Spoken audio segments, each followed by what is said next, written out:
Welcome to Madras granny. இன்னைக்கு நம்மளோட சேனல்ல பார்க்க போறது, கம்மங்கூழ் எப்படி செய்றதுன்னு பார்க்கலாம்.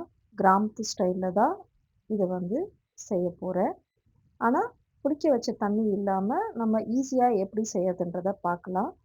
இத எதுக்கு சாப்பிடணும்னா, டயபெட்டிஸ் பேஷண்ட்க்கு வந்துட்டு அவங்களோட சுகர் லெவல கண்ட்ரோல் பண்றதுக்கு நல்லா ஹெல்ப் பண்ணும். ஃபைபர் அதிகமான உள்ள ஒரு சத்துள்ள ஒரு உணவு. ஸோ, அதனால டைஜஷனுக்கு ரொம்ப நல்லா ஹெல்ப் பண்ணும். நல்ல எனர்ஜியும் குடுக்கும். உடல வந்து நல்லா குளிர்ச்சியா வச்சுக்கிறதுக்கு ரொம்ப ஹெல்ப் பண்ணும். இந்த வெயில் நாள்ல இந்த மாரி கம்பு கூழ் சாப்பிடுறது வந்துட்டு நம்ம உடம்புக்கு ரொம்ப நல்லது. வாங்க இந்த கம்மங்கூழ் எப்படி செய்றதுன்றத பார்க்கலாம். நான் இப்போ வந்து ஒரு கப்ல வந்துட்டு ஒரு 2 கப் அளவு கம்பு எடுத்திருக்கேன். உங்களுக்கு எவ்வளோ தேவையோ நீங்க எடுத்துக்கோங்க. இப்ப நான் 2 கப் எடுத்திருக்கேன். இத வந்து தண்ணி ஊத்தி நல்லா ஒரு 2, 3 தடவ நல்லா கைகளால நல்லா அழுத்தி இந்த மாரி கொஞ்சம் அதுல உள்ள அழுக்கெல்லாம் எடுத்துட்டு, ஒரு 2, 3 தடவ வந்து நல்லா வாஷ் பண்ணி எடுத்துக்கோங்க. ஏன்னா நெறைய அழுக்கு இருக்கும் கம்புல வந்துட்டு. ஸோ அந்த மாரி வாஷ் பண்ணி நல்லா கிளீன் பண்ணி எடுத்துருங்க வந்துட்டு. இப்போ இத வந்து ஒரு வடிகட்டியில நல்லா வடிச்சுட்டு, அதுல இன்னும் ஏதாவது தண்ணி இருந்ததுன்னா, அத கொஞ்ச நேரம் வடியட்டும்னு விட்டுருங்க. அடியில ஒரு பாத்திரம் வச்சு, மேல இந்த வடிகட்டிய வச்சுட்டீங்கன்னா, அதுல உள்ள அந்த எக்ஸ்ட்ரா தண்ணி எல்லாமே வந்து பாத்திரத்துக்கு கீழ வந்து வடிஞ்சு இருக்கும். ஸோ, அதனால கொஞ்ச நேரம் கழிச்சு நீங்க வந்து இப்டி நல்லா பொல பொலன்னு இருக்கும். தண்ணி எதுவும் இல்லாம. இத நல்லா வந்து நம்ம ரவ பதத்துக்கு வந்து மிக்ஸில அடிச்சு, நல்லா அரைச்சு எடுத்து வச்சிருக்கேன். இப்ப பார்த்தீங்கன்னா, நான் ரொம்ப ஃபைனாலாம் அரைக்கல இத வந்துட்டு. ரவ பதத்துல இருந்தா, சாப்பிடுறதுக்கு கம்பு சாதமா சாப்பிடுறதுக்கும், கூழா சாப்பிடுறதுக்கும் ரொம்ப நல்லாருக்கும். இப்போ இந்த ரவ மாதிரி அரைச்சிருக்கோம் இல்லைங்களா? அந்த கம்ப வந்து ஒரு பாத்திரத்துல கொட்டிக்கோங்க. அது கூட வந்து தண்ணி சேர்த்துக்கோங்க. நம்ம யூசுவலா தோசை மாவோ, இட்லி மாவோ நல்லா நம்ம கரைச்சு வைப்போம் இல்லைங்களா? அந்த மாரி தண்ணி வந்து ஊத்திக்கோங்க. இது கூட வந்து நான் கல் உப்பு எங்களோட தேவைக்கேற்ப நான் போட்டிருக்கேன். உங்களுக்கு எவ்வளோ தேவையோ அந்த மாதிரி நீங்க சேர்த்துக்கோங்க. இப்ப இது கூட வந்து தண்ணி ஊத்தியாச்சு. கைகளால நல்லா மிக்ஸ் பண்ணி விடுங்க. மிக்ஸ் பண்ணி விட்டுட்டு, இது பார்த்தீங்கன்னா, நல்லா நம்ம தோசை, இட்லி பதத்துக்கு தான் இருக்கும். ஒரு நல்லா மூடி ஒரு தட்டு போட்டு மூடி வச்சுருங்க. ஒரு 4, 5 மணி நேரம் நல்லா புளிக்கட்டும்.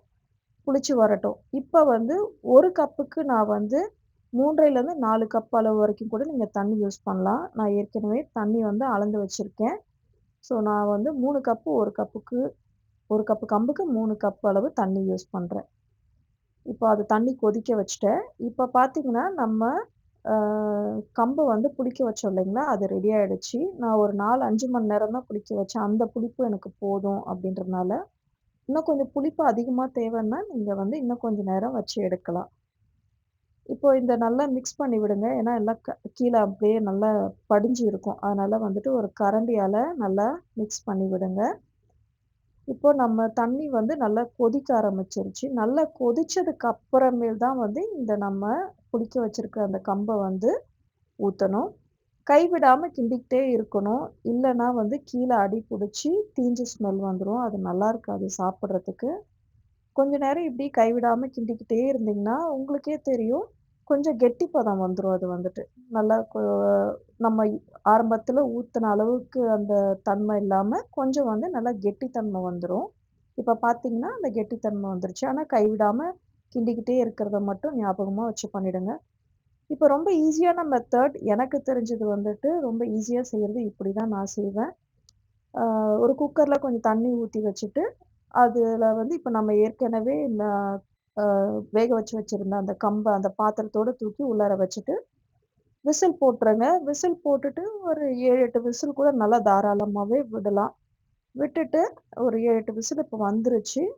குக்கர் விசில் எடுத்துட்டு, இப்ப வந்து அந்த கம்ப வந்து நீங்க பார்த்தீங்கன்னா, கொஞ்சம் தண்ணியா இருக்கிற மாரி இருக்கும். பட் ஆறுனதுக்கு அப்புறமா அது வந்து நல்லா திக் ஆயிடும். நீங்க வந்து ஒரு மிக்ஸ் பண்ணி விட்டுட்டு, அப்படியே வச்சுருங்க. கரண்டியால வந்து கொஞ்சம் ஒரு மிக்ஸ் பண்ணி விட்டுருங்க. வெந்ததுக்கு அப்புறமும் ஒரு கரண்டி போட்டு நல்லா கிண்டி விட்டுருங்க. கொஞ்சம் தண்ணியா இருக்கிற மாரி தான் இருக்கும். பட் அது இன்னும் கொஞ்ச நேரம் ஆனதுன்னா நல்லா கெட்டியா ஆயிடும் வந்துட்டு. இப்ப பார்த்தீங்களா, இது இன்னும் ஒரு ஒரு 2 மணி நேரம் கழிச்சு தான் நான் இப்போ இத வந்து திரும்பி வந்து உருண்ட பண்ணி நான் தண்ணீல போட போறேன். இப்போ இது நல்லா கெட்டி பதத்துக்கு வந்துருச்சு. இப்போ வந்து இது வந்து ஒரு விட்டுருங்க. ஒரு 2, 3 மணி நேரம் வந்து நல்லா ஆறட்டும் அப்படின்னு சொல்லிட்டு விட்டுருங்க. இந்த மாரி தான் இருக்கணும். ஸ்மெல் ரொம்ப சூப்பரா இருக்கும்.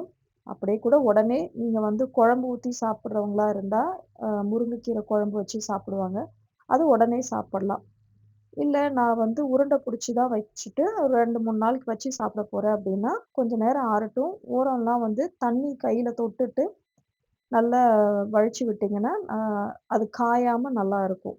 இப்போ வந்து ஒரு 4 மணி நேரம் நல்லா நான் ஆற விட்டுட்டேன். இப்போ இத வந்து கையில வந்து ஈரம் படுத்திட்டு, நீங்க வந்து சின்ன சின்ன உங்களுக்கு ஒரு ஒரு உருண்டை மாரி செஞ்சுக்கோங்க. செஞ்சுட்டு தண்ணி நார்மல் தண்ணி பச்சை தண்ணீல வந்துட்டு, அந்த உருண்டை பண்ணத வந்து எல்லாத்தையுமே போட்டு வச்சுருங்க. இந்த மாரி போட்டு வச்சுட்டீங்கன்னா, வெளியிலயே 1 நாள் வச்சுக்கலாம். இல்ல 2, 3 நாள் வச்சு சாப்பிட போறோம் அப்படின்னா, நீங்க வந்து ஃப்ரிட்ஜ்ல எடுத்து வச்சுக்கோங்க வந்து. அந்த தண்ணியோடயே வச்சுக்கோங்க. அந்த தண்ணிய நம்ம வந்து கரைக்கிறதுக்கெல்லாம் கம்பு கரைக்கிறதுக்கு நம்ம யூஸ் பண்ணிக்கலாம். இப்போ வந்து நான் அதில ஒரே ஒரு உருண்டை வந்து உடனே சாப்பிடுறதுக்காக நான் எடுத்துக்கிட்டேன். ஒரு உருண்டைய எடுத்து ஒரு தட்ல போட்டுட்டு, அது கூடவே வந்து நானு முருங்கைக்கீரை குழம்பு செஞ்சிருந்தேன். அது கூட ரொம்ப சூப்பரா இருக்கும். அ ஏற்கனவே நம்மளோட சேனல்ல வந்து முருங்கைக்கீரை குழம்பு வந்து எப்படி செய்றதுன்னு போட்டிருக்கேன். ஸோ நீங்க அத சேனல்ல பார்த்தீங்கன்னா தெரியும். நான் லிங்க்கையும் குடுக்குறேன் வந்துட்டு.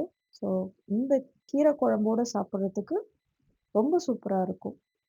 ஸோ இப்போ வந்து ஃபர்ஸ்ட் வந்து நம்ம கீரை குழம்போட இத வந்து டேஸ்ட் பண்ணிடலாம். நெக்ஸ்ட் பார்த்தீங்கன்னா, இத வந்து எப்படி கூழா கரைச்சு சாப்பிடுறது அப்படின்றத பார்க்க போறோம். இதுக்கு வந்து நல்லா ஒரு கெட்டி தயிர் எடுத்துக்கோங்க. ஒரு ஒரு 2 1 கப்போ இல்ல ஒரு 1 1/2 கப் அந்த மாரி நீங்க வந்து தயிர் எடுத்துக்கோங்க. உங்களுக்கு தேவையான அளவு கொஞ்சம் உப்பு போட்டுக்கோங்க. நீங்க செஞ்சு வச்சிருக்கிற அந்த கம்பு உருண்டை வந்து 1 உருண்டையோ இல்ல 2 உருண்டையோ எத்தன பேர் சாப்பிடுறீங்களோ அந்த மாரி. இப்போ வந்து அந்த தயிர், உப்பு எல்லாத்தையும் நல்லா கலந்து விடுங்க. கலந்து விட்டுட்டு இது கூடவே வந்து தண்ணி ஊத்தி கொஞ்சம் நல்லா மோர் மாரி ஆக்கிக்கோங்க. நம்ம ஏற்கனவே வந்து உருண்ட தண்ணீல தானே போட்டு வச்சிருந்தோம். அந்த தண்ணியே வேணா கூட நீங்க வந்து யூஸ் பண்ணிக்கலாம்.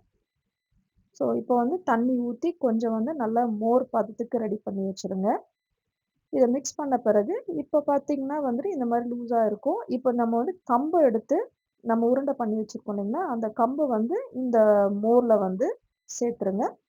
உங்களோட கைகளால வந்து நல்லா பெசஞ்சு விடுங்க. நல்லா மிக்ஸ் பண்ணி விடுங்க. கைகளால பண்ணா நல்லாருக்கும் வந்துட்டு. 1 உருண்டையோ, இல்ல 2 உருண்டையோ உங்களோட தேவைக்கேற்ப உங்களுக்கு எவ்வளோ அளவு வேணுமோ அந்த மாரி சேர்த்துக்கோங்க. இப்ப நான் 2 உருண்டை போட்டுட்டேன். சரி இன்னும் கொஞ்சம் வேணும் அப்படின்னு சொல்லிட்டு எல்லா உருண்டையும் போட்டுட்டு நல்லா மிக்ஸ் பண்ணி விட்டாச்சு. இன்னும் தண்ணி தேவைன்னா, நீங்க வந்து இன்னும் தண்ணி ஊத்தி நல்லா கைகளால அந்த கட்டி எதுவும் இல்லாம நல்லா மிக்ஸ் பண்ணி விடுங்க. கட்டி இருக்காது. நம்ம உருண்டை பண்ணி வச்சோம் இல்லைங்களா? அத வந்து நல்லா மிக்ஸ் பண்ணி விடணும். அவ்வளோதான் வந்துட்டு. இப்போ வந்து நம்ம இன்னும் கொஞ்சம் தண்ணி சேர்த்துக்கிறோம். ஏன்னா, கொஞ்சம் கெட்டியா இருக்கு. அது வந்து கூழா குடிக்கிறதுக்கு நல்லா இருக்காது. கொஞ்சம் தண்ணியா இருந்தா நல்லாருக்கும். அவ்வளோதான். இப்ப நம்மளோட கம்மங்கூழ் வந்து ரெடி ஆயிடுச்சு. உப்பு பார்த்துக்கோங்க. தேவைன்னா உப்பு சேர்த்துக்கோங்க. இப்ப இது கூட வந்து வெங்காயம் வந்து சின்ன சின்னதா பொடியா நறுக்கி வச்சு சாப்பிடுவாங்க. நான் சின்ன வெங்காயம் சாப்பிடுறது எனக்கு ரொம்ப பிடிக்கும். சின்ன வெங்காயம் இல்லன்னா, நீங்க வந்து பெரிய வெங்காயம் கூட வந்து அது கூட சேர்த்துக்கலாம். இப்ப நம்மளோட கம்மங்கூழ் ரெடி ஆயிடுச்சு. இத வந்து ஒரு குட்டி குட்டி கப்ல வந்து அழகா நீங்க வந்து ஊத்தி சர்வ் பண்ணலாம். என்கிட்ட வந்து சின்னதா மண்பானை இருந்தது.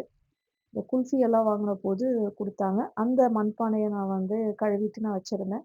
அத தான் நான் யூஸ் பண்றேன் இப்ப இது கூட. அந்த குட்டி குட்டி மண்பானையில நீங்க ஊத்தி வச்சுட்டீங்கன்னா, குட்டி பசங்கலாம் வந்து ஜாலியா எடுத்து சாப்பிட்டு போயிடுவாங்க வந்துட்டு. அவங்களுக்கு அது ரொம்ப அட்ராக்டிவா இருக்கும். சின்ன சின்ன பவுல்ல குடுக்குறது வந்து ரொம்ப அட்ராக்டிவா இருக்கும். ட்ரை பண்ணி பாருங்க. ரொம்ப ஹெல்த்தியான ஒரு கம்மங்கூழ். அதுவும் இந்த வெயில் நாள்ல வந்து இந்த மாரி சாப்பிட்டா வயிறு நல்லா குளிர்ச்சியா இருக்கும். எப்பவுமே ரெகுலரா இட்லி, தோசை, பொங்கல் சாப்பிடுறத விட, இந்த மாரி கம்பு, ராகி இந்த மாரி சாப்பிடுறது வந்து வயிறுக்கு ரொம்ப நல்லது. இது கூடவே வந்து நான் இந்தியா போயிருந்தப்போ வந்து வத்தல் அம்மா செஞ்சாங்க. ஸோ கொத்தவரங்காய் வத்தல், கத்திரிக்காய் வத்தல், அ அதுக்கப்புறம் வந்து பாவக்காய் வத்தல் இதெல்லாம் கூட வந்து எண்ணெயில பொரிச்சு தான் வச்சிருக்கேன். அதையும் சேர்த்து இது கூட சாப்பிடுறதுக்கு ரொம்ப நல்லாயிருக்கும். நான் மாங்காய், சின்ன வெங்காயமும் வச்சுக்கிட்டேன். காலையில யூசுவலா வந்துட்டு ஸ்ப்ரவுட்ஸ் ஏதாவது சாப்பிடுறது நல்லதுன்னுவாங்க. ஸோ, அதனால வந்து பச்சை பயிரும், கொள்ளியும் வந்து அ மொளைக்க வச்சு, அத வந்து மொளக்கட்டி, அத வந்து இது கூட சேர்த்து சாப்பிடுறது எங்களுக்கு பிடிக்கும். ஏன்னா, அட்லீஸ்ட் கொஞ்சமாவது வந்து ஸ்ப்ரவுட்ஸ் காலையில சாப்பிடுறது நல்லது அப்படின்றதுனால சேர்த்துக்கிறோம். நான் ஸ்ப்ரவுட்ஸ வந்து வேக வைக்கல. பச்சையா தான் அப்படியே மொளக்கட்டி நாங்க சாப்பிடுறோம். நீங்களும் முடிஞ்சா அந்த மாரி ட்ரை பண்ணுங்க. தேங்க்ஸ் ஃபார் வாட்சிங் அண்ட் என்ஜாய்.